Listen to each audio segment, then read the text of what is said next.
पहले हम लोग 3 प्रकार के भोजन गीता में जो वर्णित है, सात्विक, राजसी, तामसी, उस भोजन के विषय में चर्चा किए थे। आज हम लोग त्रिविध यज्ञ, 3 प्रकार का यज्ञ होता है, उसके विषय में चर्चा करेंगे। गीता में ही है, गीता के अनुसार ही हम लोग चर्चा करेंगे। तो उसमें कहते हैं, गीता के 17वें अध्याय के 11वां, 12वां, 13वां श्लोक है। उसमें वो कहते हैं कि भगवान कहते हैं कि अफलाकांक्षिभिर यज्ञो विधि दृष्टो जयुज्यते यष्टव्यमेवेति मनः समाधाय स सात्विकः।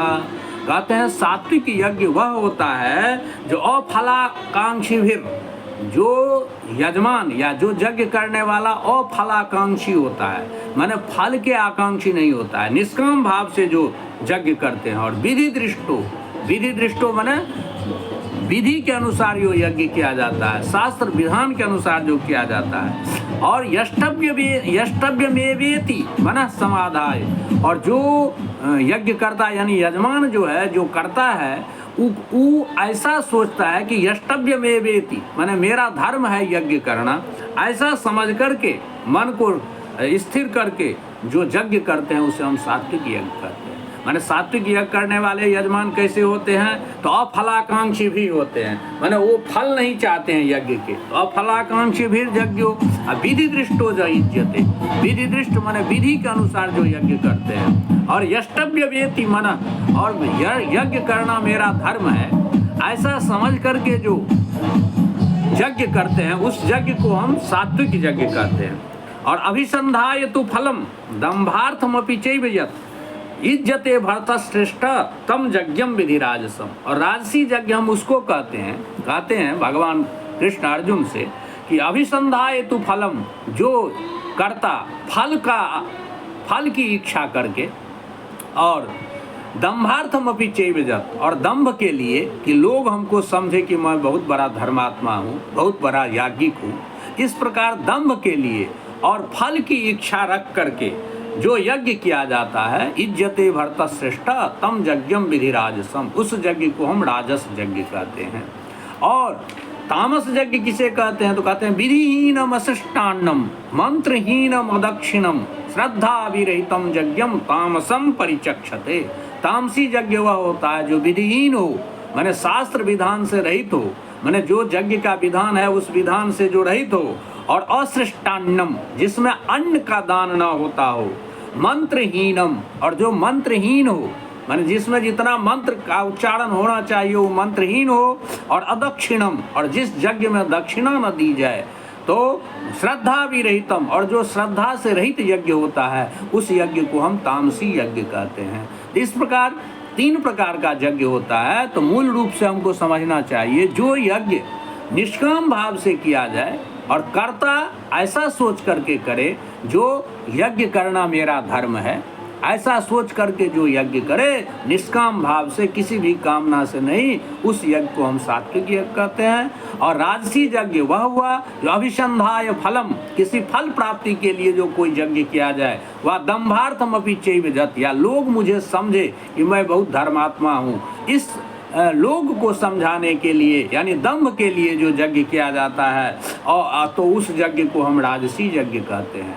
और तामसी यज्ञ हम उसे कहते हैं जो विधिहीन हो, माने विधि का तो पालन होता ही ना हो, अशिष्टान्न हो, माने जिसमें अन्न का दान ना हो, और मंत्रहीनम जिसमें मंत्रहीन हो, मंत्र का उच्चारण न होता हो पूर्णतः, और अदक्षिणम जिसमें दक्षिणा न दी जाए, और श्रद्धा विरहितम और श्रद्धा से रहित जो यज्ञ होता है उसको हम तामसी यज्ञ कहते हैं। तो इस प्रकार 3 प्रकार का यज्ञ है जो हम लोगों को नितांत जानना आवश्यक है।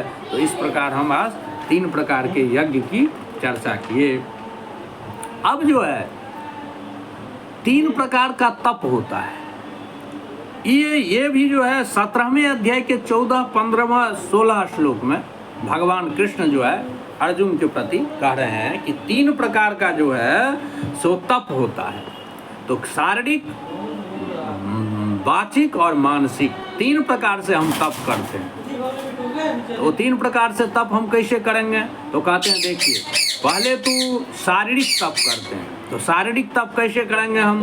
तो देव द्विज गुरु प्राज्ञ पूजनम शौच मार्जवम ब्रह्मचर्य महिंसा च शारीरम तप उच्यते। एकदम स्मरण करने योग्य है ये, क्योंकि हम लोग साधना करते हैं, तप करते हैं, लेकिन तप किस प्रकार करना चाहिए, मूल जो तप का साधन का जो पथ है, मार्ग है, वही हम लोग नहीं जान पाते हैं। इसलिए इसको ध्यान से सुनना चाहिए। कहते हैं देव द्विज गुरु प्राज्ञ पूजनम शौच मार्जवम ब्रह्मचर्य महिंसा च शारीरम तप उच्यते। शारीरिक तप क्या है? तो देव द्विज गुरु प्राज्ञ पूजनम, देवता की पूजा, देवता की पूजा, द्विज माने ब्राह्मण की पूजा, गुरु माने गुरु की पूजा, और प्राज्ञ माने विद्वान की पूजा, और शौचम माने पवित्र रहना, आर्जवम माने सरल रहना, और ब्रह्मचर्यम ब्रह्मचर्य का पालन करना यानी ब्रह्म का चिंतन करना, और अहिंसा और किसी भी प्रकार की हिंसा न करना, ये शारीरम तप है, माने ये शारीरिक तप है।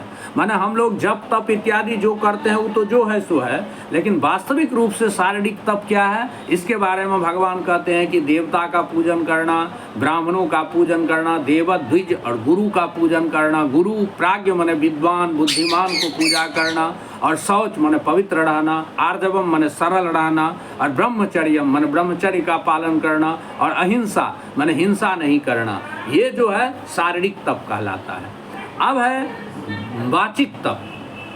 तो वत्सा माने अनुद्वेग करम वाक्यम सत्यम प्रिय हितम च जत स्वाध्यायाभ्यसनम चैव वांगमयम तप उच्यते। और वांगमय तप किसे कहते हैं, यानी वत्सा तप या वाचिक तप हम किसे कहते हैं?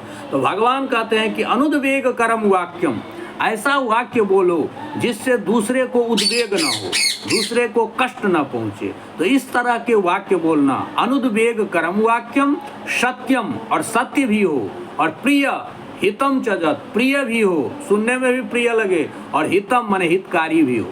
ऐसा वचन बोले हमेशा। कैसा? तो अनुद्वेग कर हो, जो सुन करके किसी को उद्वेग न हो, कष्ट न हो, यानी क्रोध न आए, और सत्य भी हो, और प्रिय भी हो, और हितकारी भी हो। और तो इस तरह के वचन को बोलना चाहिए। और कहते हैं स्वाध्यायाभ्यसनम, और स्वाध्याय करना चाहिए। स्वाध्याय मीन्स होता है स्वस्य अध्याय, अपना चिंतन, अपना अध्ययन, जो हम में क्या दोष है इस बात का चिंतन करना चाहिए। और अभ्यसनम, अभ्यसनम माने शास्त्र का अभ्यास करना चाहिए, रटना चाहिए, जिसको रटना कहते हैं। तो ये वांगमय तप हुआ। तो इस प्रकार वांगमय तप में क्या क्या आया कि अनुद्वेग करम वाक्यम, ऐसा वाक्य हम बोले जिस वाक्य को सुनकर किसी को क्रोध न आए, और सत्यम माने सत्य हो, सत्य ही बोले, प्रियम माने प्रिय प्रिय बोले, मीठी बात बोले, हितम हितकारी बोले, और स्वाध्याय करें यानी शास्त्र का अध्ययन करें, अपना अध्ययन करें, और अभ्यसनम माने रटन करें, अभ्यास करें, शास्त्रों का अभ्यास करें, याद करना। ये जो है वाचिक तप हुआ। और मानसिक तप कहते हैं भगवान कि मानसिक तप किसे कहते हैं? तो कहते हैं मनः प्रसाद सौम्यत्वम मौनमात्म विनिग्रह भाव संशुद्धिरित्येतत् तपो मानस मुच्यते। मानसम तपः किम उच्यते? मानसिक तप क्या है? तो कहते हैं कि मनः प्रसादः सौम्यत्वम, हमेशा मन को प्रसन्न रखना चाहिए, चाहे कैसी भी परिस्थिति हो। तो भगवान कहते हैं मनः प्रसाद, मन की प्रसन्नता हो, सौम्यत्वम, मुखाकृति देख करके माने मुख पर में हमेशा प्रसन्नता हो, तो सौम्य हो, मुखाकृति सौम्य हो, तो मन की प्रसन्नता हो, मुख की सौम्यता हो, माने मुख प्रसन्न रहे, मौन, और मौन रहना चाहिए, अधिक बोलना नहीं चाहिए। तो मौन, आत्म विनिग्रह, और आत्म निग्रह करना चाहिए, माने अपने आप को नियंत्रित रखना चाहिए। तो यही का आत्म विनिग्रह, अपने आप को नियंत्रित करें, और भाव संशुद्धि, भाव संशुद्धि माने मनोभाव जो है उसकी शुद्धि होनी चाहिए, माने मन में गलत विचार नहीं आना चाहिए। तो इस प्रकार तपो मानस मुच्यते, इस प्रकार इसको हम मानसिक तप कहते हैं। तो इस साधन को यदि हम करते हैं, जब तक पूजा पाठ इसके अनुसार यदि हम करते हैं, तो हमको जह शास्त्र विधि मुत्सृज्य वर्तते काम कारता न स सिद्धि मवाप्नोति न सुखम न पराम गति। गीता में ही भगवान कहते हैं हैं कि जो शास्त्र विधि को त्याग देता है और अपने मन के अनुसार साधना या कोई भी कर्म करता है तो 900 सिद्धि मवाप्नोति, तो वो सिद्धि को प्राप्त नहीं कर पाता। न सुखम, न ही वो सुख प्राप्त करता है, न परम गति, न परम गति को प्राप्त करता है। इसलिए शास्त्र के अनुसार चलने पर हमको सिद्धि, सुख और परम गति की प्राप्ति होती है। इसलिए ये बड़ा महत्वपूर्ण है कि हम लोग जो साधना करते हैं, जो तप करते हैं, वो इस प्रकार से मनसा वाचा वाचा और कर्मणा करते हैं। उसमें हम लोगों को कैसे करना चाहिए, तो ये हम संक्षेप रूप से उपसंहार रूप में कह रहे हैं कि शारीरिक तप जो है, देवता की देव पूजा करना, द्विज पूजा, अपना ब्राह्मण की पूजा करना, गुरु की पूजा करना, विद्वान की पूजा करना, और शौच माने पवित्र रहना और सरल रहना, और ब्रह्मचर्य का पालन करना और हिंसा नहीं करना, ये शारीरिक तप हुआ। जो शरीर के द्वारा किया जाता है उसे हम शारीरिक तप कहते हैं। और वाचिक माने वाणी का तप जो है वो कहते हैं अनुद्वेग कर्म वाक्यम, ऐसा वाक्य बोलें जो वाक्य सुनकर किसी को क्रोध ना आए, और सत्यम, सत्य बोलना चाहिए, प्रियम माने प्रिय बोलना चाहिए, मीठी वाणी, और हितम माने हितकारी बोलना चाहिए, और स्वाध्याय माने वाणी के द्वारा शास्त्र का अध्ययन करना चाहिए, स्वाध्याय करना चाहिए, अपना स्वाध्याय करना चाहिए, और अभ्यसनम शास्त्र का अभ्यास करना चाहिए, रटना चाहिए। ये भी तप है, वांग्मय तप है। तो ये वांग्मय तप के अंतर्गत आ जाता है। क्या क्या? तो अनुद्वेग कर वाक्य बोलना, सत्य बोलना, प्रिय बोलना, हितकर बोलना, और शास्त्र का स्वाध्याय करना और उसको रटना, अभ्यास करना, ये हो गया वांग्मय तप। और भाव संशुद्धि, आप कहते हैं मन प्रसाद, मन की प्रसन्नता, मन को प्रसन्न रखना, सौम्यत्व, मुखाकृति सौम्य होना, और मौनम माने मौन रहना, ज़्यादा बोलना नहीं चाहिए, और आत्म विनिग्रह, अपने आप का निग्रह करना चाहिए, नियंत्रित करना चाहिए, और भाव संशुद्धि, भाव की संशुद्धि माने भाव मनोभाव जो है उसमें गंदा विचार ना आए, तो भाव संशुद्धि ऋत्य तपो मानस मुच्यते, ये मानसिक तप होता है। इस प्रकार से हम लोग इसका पालन करेंगे तो सुख और समृद्धि की प्राप्ति होगी। जय श्री राम।